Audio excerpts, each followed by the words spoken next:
Bienvenidos y bienvenidas a su programa Monseñor Romero y la misión del Evangelio. Un programa que lleva dos objetivos: conocer a Monseñor Romero y estudiar la Sagrada Escritura con un juicio crítico desde la teología de la liberación. Cada día tendremos un encuentro con Monseñor Romero y con el Dios de Jesús.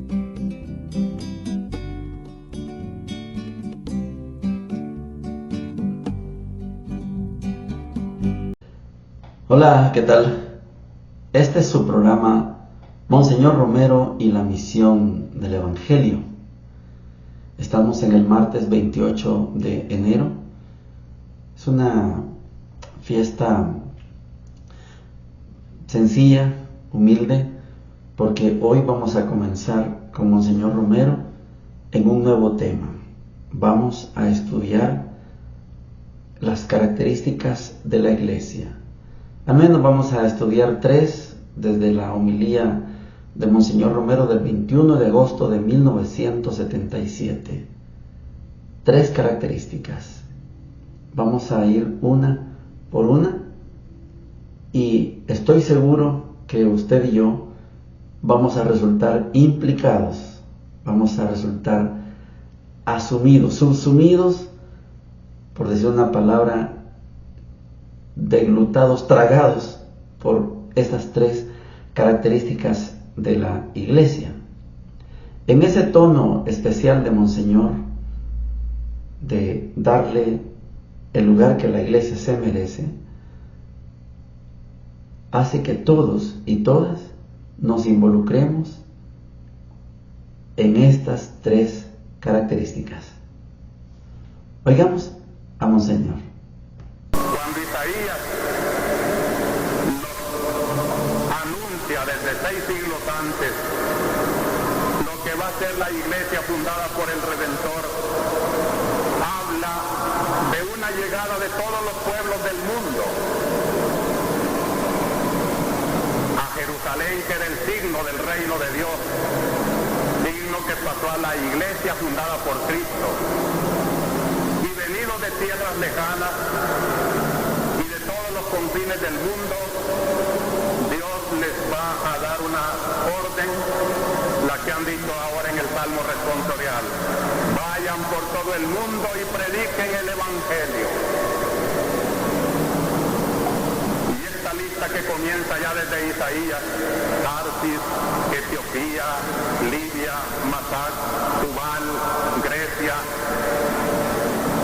y hasta las costas lejanas que nunca oyeron mi fama, como que se oyen aquí ya las costas de América, descubiertas 16 siglos después de estas palabras, como que se oyen aquí los nombres concretos iglesia que ahora va peregrinando. Y cuando les he dicho hoy, Tenancingo, San Sebastián de Ciudad Delgado, El Carmen y todas las parroquias y comunidades de los cantones que ahora estamos en reflexión, son nombres que se van engarzando como perlas del reino de Dios. Pueblos, comunidades, a todos hay que llevarles el reino. Y cuando el Evangelio de hoy nos presenta a Jesús caminando hacia Jerusalén, recorría ciudades y aldeas. Es la iglesia peregrina que se anuncia. Es la iglesia que, como voy a decir en la pastoral que se va a dar esta semana ya a la publicidad, a la distribución, cuerpo de Cristo en la historia. La iglesia es Cristo que sigue caminando hacia Jerusalén por ciudades y aldeas. Es hermoso pensar, hermanos, en esta iglesia misionera y peregrina, lo cual le da a todos los que la componemos un sentido de peregrinación. Nadie tiene que instalarse. Todos tenemos que ir con el bastón del peregrino. Tenemos que hacer feliz la tierra en que vivimos, pero sabemos que vamos de paso. Hoy la ocupamos nosotros.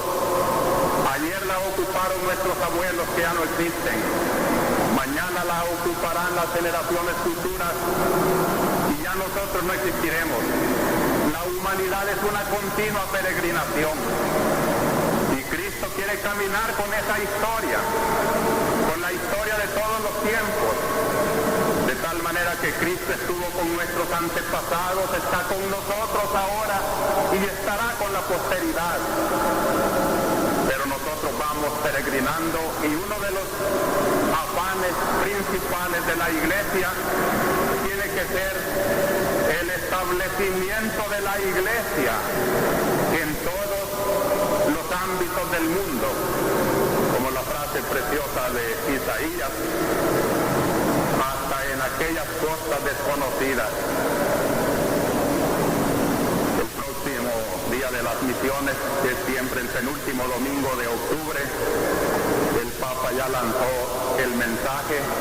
Quiere ser un llamamiento a todos los católicos a formar misioneramente su conciencia, porque el ser misionero no es una característica privativa de los que son llamados a irse a la vanguardia de las misiones.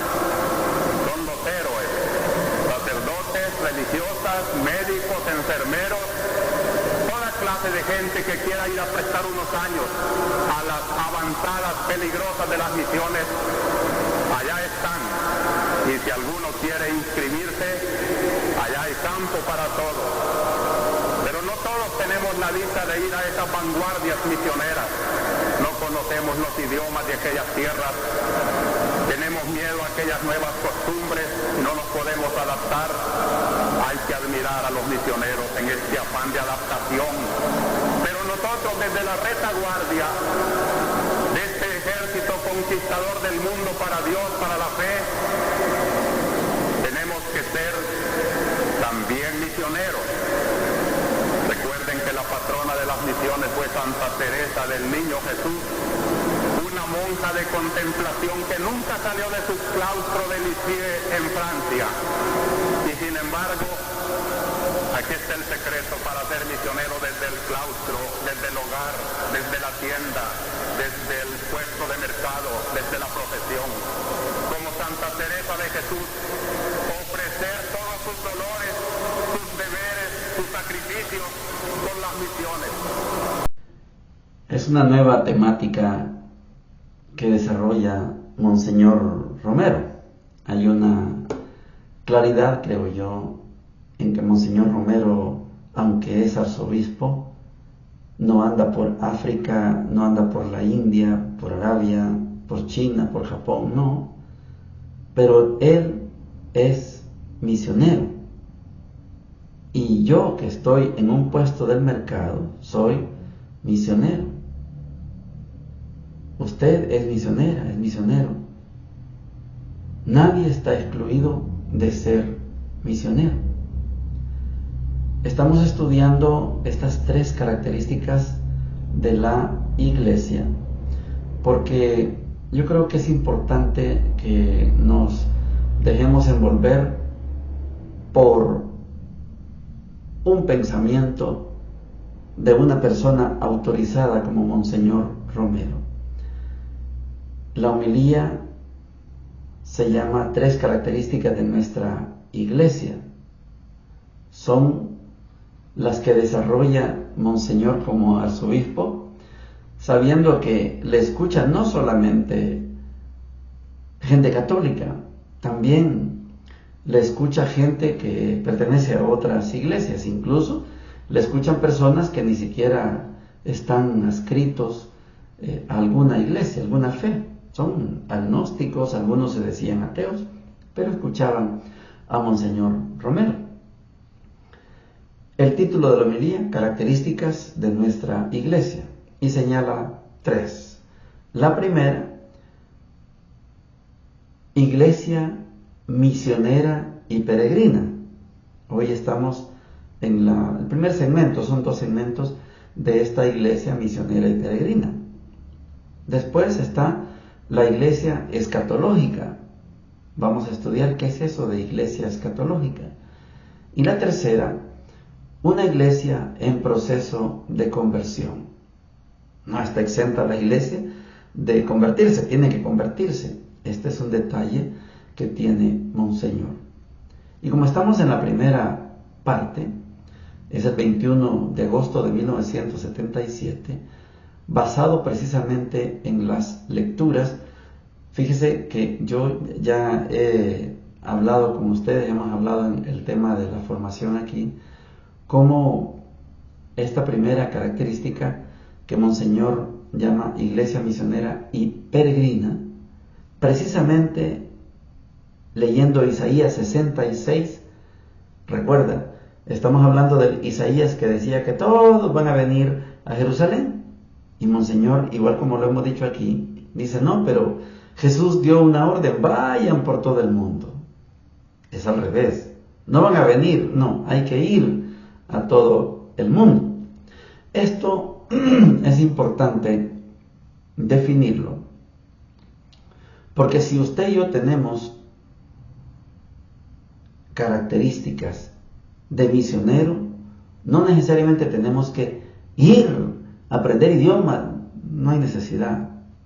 Monseñor pone el ejemplo de Santa Teresita de Jesús o Santa Teresita de Lisieux, que se escribe Lisieux, pero Lisieux, francesa, jovencita, padecía de muchos dolores y dedicando esos dolores a las misiones, Santa Teresita de Lisieux es patrona de las misiones.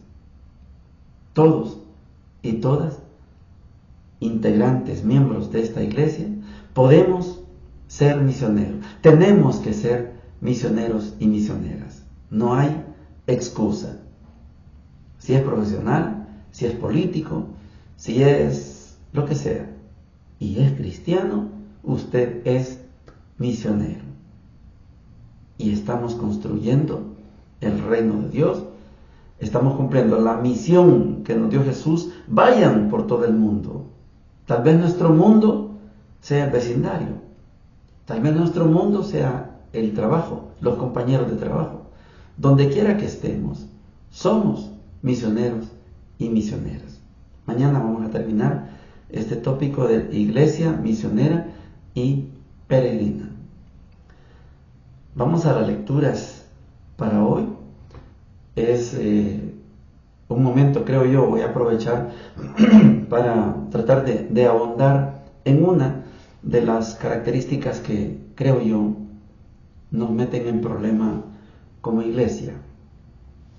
Voy a tratar, no les prometo que va a quedar claro, pero voy a tratar de aclarar esta situación que describe la carta a los hebreos. Estamos Hebreos capítulo 10, versículos del 1 al 10, y dice lo siguiente: hermanos, la ley, en efecto, al no tener más que la sombra de los bienes futuros y no la misma realidad de las cosas, con los sacrificios repetidos año tras año en forma ininterrumpida, es incapaz de perfeccionar a aquellos que se acercan a Dios.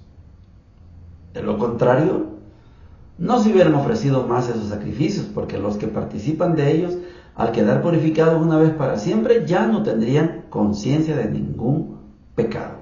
En cambio, estos sacrificios renuevan cada año el recuerdo del pecado, porque es imposible que la sangre de toros y chivos quite los pecados. Por eso Cristo, al entrar en el mundo, dijo: tú no has querido sacrificio ni oblación, en cambio me has dado un cuerpo. No has mirado con agrado los holocaustos ni los sacrificios expiatorios. Entonces dije: aquí estoy.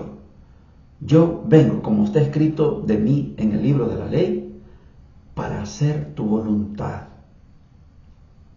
Él comienza diciendo: tú no has querido ni has mirado con agrado los sacrificios, los holocaustos, ni los sacrificios expiatorios, a pesar de que están prescritos por la ley. Y luego añade: aquí estoy, yo vengo para hacer tu voluntad. Así declara, abolido el primer régimen para establecer el segundo. Y en virtud de esta voluntad quedamos santificados por la oblación del cuerpo de Jesucristo, hecha de una vez y para siempre. Palabra de Dios, te alabamos, Señor. Vamos a ver si logramos aclararnos. Todo el Nuevo Testamento está escrito en idioma griego. Domina el Imperio Romano. Militarmente están todas las legiones, el ejército y toda la estrategia de cobrar de impuestos. 4 reyes que controlan todo el imperio, tetrarcas. Pero siglos antes ha habido un poderío del imperio helénico, del imperio griego. Militarmente hay un nuevo imperio, se llama el Imperio de Roma, desde el año 67 a.C.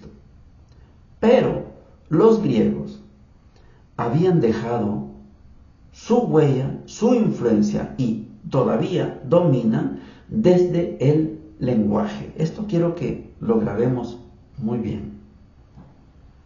Cuando ellos están incidiendo, influyendo con su lenguaje, entonces nos generan a usted y a mí, que no somos griegos, que no tenemos la disciplina griega ni la sabiduría de los griegos, nos meten en un gran problema. El problema es que esa mentalidad, ese dominio helénico, ese dominio griego, influyó en los textos, en todos los textos del Nuevo Testamento. Y si no tenemos conciencia de esta influencia, podemos también, usted y yo, provocar problemas a otros. Voy al tema. Hay un filósofo que se llama Platón, discípulo de Sócrates, y hay otro filósofo que se llama Aristóteles, los dos discípulos de Sócrates. Sócrates no escribió, Platón sí, Aristóteles sí. Platón, tomando la enseñanza de su profesor Sócrates, tiene una propuesta de análisis de las cosas, de análisis de la realidad. Dice Platón, esto está descrito en algo que se llama el mito de la caverna. Él dice que en una caverna donde hay una fogata, una cosa es la gente real que está cerca del fuego y otra es la sombra que provoca ese fuego y las personas que están cerca. Pues nuestro mundo, dice Platón, solo alcanza a ver las sombras, no alcanza a ver las personas reales. Y eso pasa con las cosas. Yo veo esta silla, pero esa silla es la sombra de la silla real. ¿Y dónde está la silla real? La silla real está allá en algo que él llama el mundo de las ideas. Todo lo que miramos es sombra. Este es el mito de la caverna. La lectura es grande, es complicada, pero por lo menos quiero dejarles planteado esto de que en el mundo real que vivimos, el mundo nuestro, usted y yo solo vemos sombras, porque la idea pura, la verdad, está en el mundo de las ideas. Hay un filósofo que llega a decir, las cosas son dependiendo del cristal con el que las miramos. Entonces Platón lo que dice que vemos aquí son sombras, y la sombra no es otra cosa más que imitación de lo real. Bueno, esta influencia platónica está aplicada hoy aquí en esta carta a los hebreos. La ley, en efecto, al no tener más que la sombra de los bienes futuros y no la misma realidad de las cosas, con los sacrificios repetidos año tras año en forma ininterrumpida, es incapaz de perfeccionar a aquellos que se acercan a Dios. Voy a repetir la primera línea. La ley, en efecto, al no tener más que la sombra de los bienes futuros y no la misma realidad de las cosas, ¿me explico? La religión judía solo está reflejando lo que Moisés le explicó de su experiencia allá en el monte Sinaí. Moisés vio la gloria de Dios. Moisés la contó. Pero el pueblo de Israel no tiene acceso al Dios real. Por eso la religión judía se basa en dar un culto desde las sombras, nunca del Dios real. Espero que con esto tengamos alguna idea.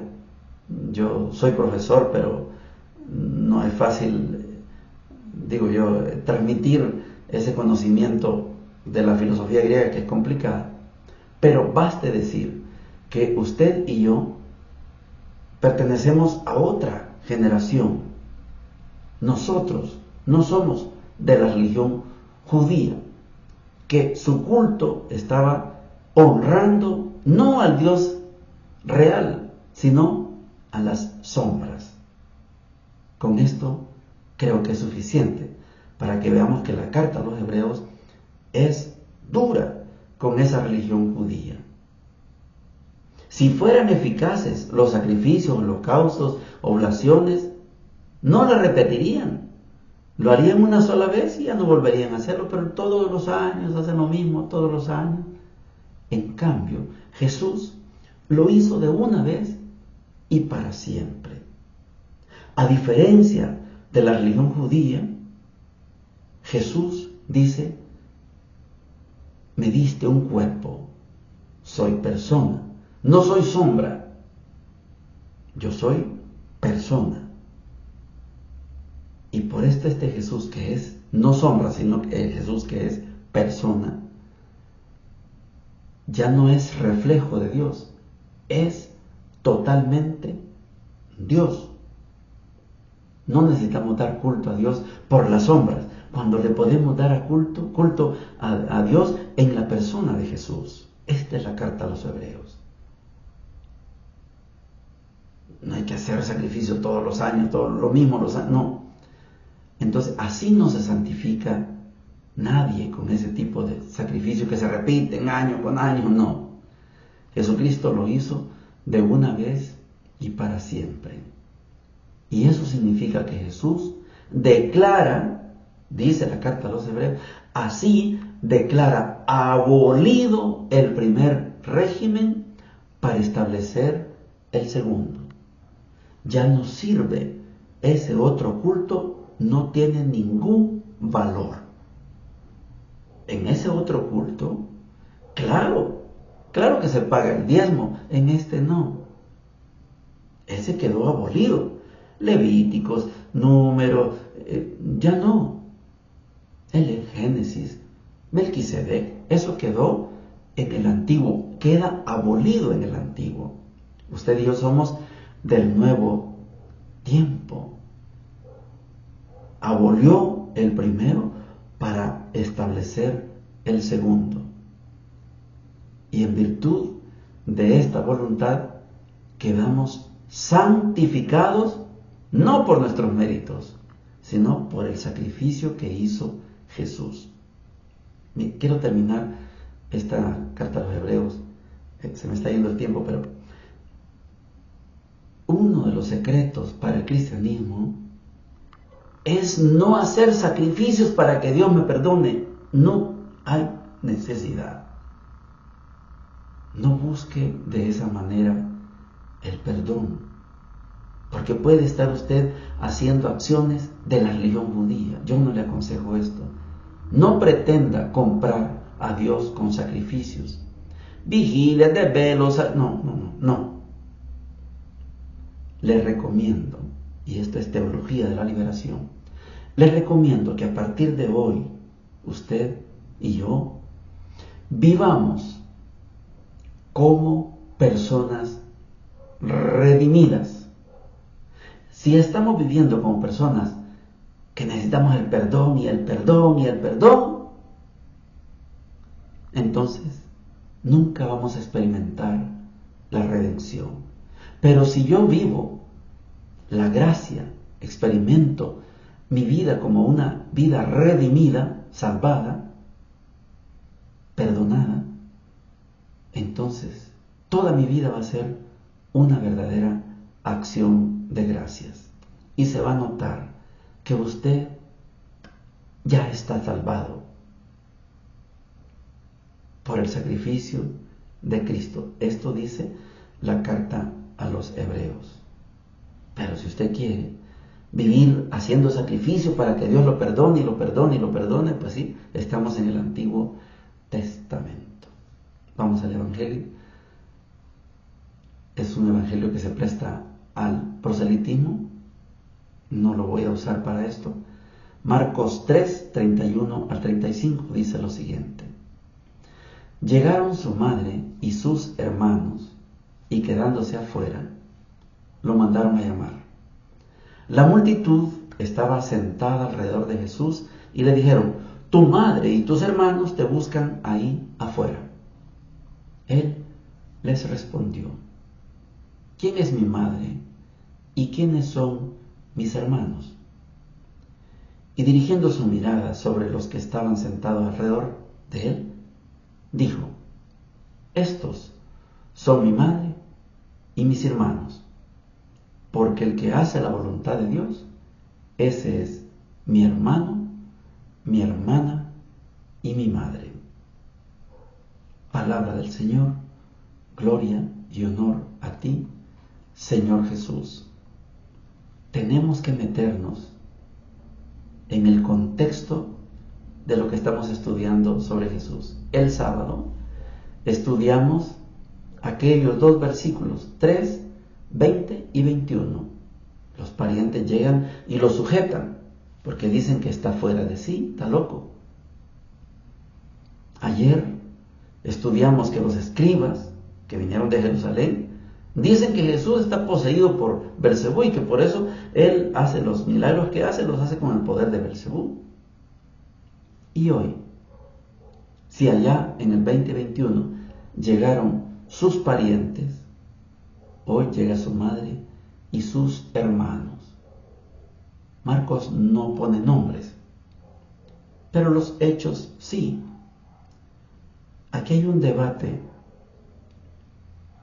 Yo le puedo decir que las iglesias evangélicas, las no católicas, aseveran que este texto de Marcos, con sus paralelos de Mateo y Lucas, confirman que María tuvo más hijos. No lo sé. Y es difícil que alguien lo sepa. Pero hay dos corrientes. Yo soy estudiante egresado, graduado de la UCA, en la maestría en teología. Ahí había sacerdotes que aseguraban, hasta con nombres, que verdaderamente Jesús tuvo hermanos. María tuvo más hijos. Esto es una corriente. La otra es con la que yo me identifico. No es posible saber si María tuvo o no tuvo más hijos. Yo me quedo con esta segunda opción. No puedo, por este texto no puedo decir. Pero por eso les digo, yo no voy a usar este texto como un proselitismo. No tengo los elementos para decir sí o no. Entonces me limito al mensaje. ¿Cuál es el mensaje aquí? Es Marcos, Evangelio para los paganos, y Marcos está explicando que usted que está leyendo el texto se da cuenta que sus parientes que los escribas, que su mamá y sus hermanos no entienden que Jesús es el Hijo de Dios. Los 12 apóstoles no entienden tampoco. Y usted que está leyendo, yo que estoy leyendo, yo me doy cuenta, usted se da cuenta de que Jesús es el Hijo de Dios. Pero como estamos hablando de quién es mi madre y quiénes son mis hermanos, y entonces Jesús no dice, esa señora no es mi mamá. Eso quisieran que dijera el texto, pero no lo dice. Esos no son mis hermanos. No. Él dice, ¿quiénes son mi madre y mis hermanos? Estos son, señalando, estos son mi madre y mis hermanos. Porque el que hace la voluntad de Dios, ese es mi hermano, mi hermana y mi madre. Ahora viene la pregunta final. ¿Y María hizo la voluntad de Dios o no? ¿Verdad que sí? Sí. Aquí está la esclava del Señor. Hágase en mí según tu palabra. Hizo la voluntad del Padre. Muerto Jesús, María se incorpora a las comunidades. Ahí está en Hechos. Ahí está María como una integrante de la comunidad. O sea que, de verdad, María es mamá de Jesús porque hizo la voluntad del Padre. Y sean sus hermanos o no sus hermanos, si hicieron la voluntad de Dios, son hermanos de Jesús. No necesariamente porque son hijos de María. Usted y yo, si cumplimos la voluntad de Dios, somos hermanos de Jesús. No hay tiempo para más, pero creo que es suficiente el planteamiento. El mensaje de Marcos es, usted y yo, si hacemos la voluntad de Dios, somos hermanos de Jesús. Si no hacemos la voluntad de Dios, lo siento mucho, pero no somos hermanos de Jesús. Tengo que comunicarles dos malas noticias. El día domingo, ya 2 días, en el asilo falleció una de las 2 personas en el asilo San Pedro Claver, en el lugar San Pedro Claver de Armenia, uno de los 2 ancianitos que tenemos centenarios. El señor Cho está con nosotros, pero Paulita se nos fue. El día domingo, después de haber cumplido 104 años, igual que Don Chon lo cumplió el 15 de agosto pasado, y Paulita los cumplió el viernes, ya hizo 8 días este viernes que pasó. O sea, esperó cumplir los 104 y 10 días después se nos fue. La otra mala noticia es que ayer falleció la mamá de nuestro gran compañero Martín Posada. Quiero, en honor a estas 2 grandes pérdidas, Paulita, 104 años, y la mamá de Martín, quiero elevar al Señor esa plegaria tradicional en nuestra iglesia. Dales, Señor, el descanso eterno y brille para ellas la luz perpetua. Que nuestras hermanas difuntas, por la misericordia de Dios, descansen en paz. Bendiciones para todos y para todas. Hemos presentado Monseñor Romero y la misión del Evangelio. Hasta la próxima.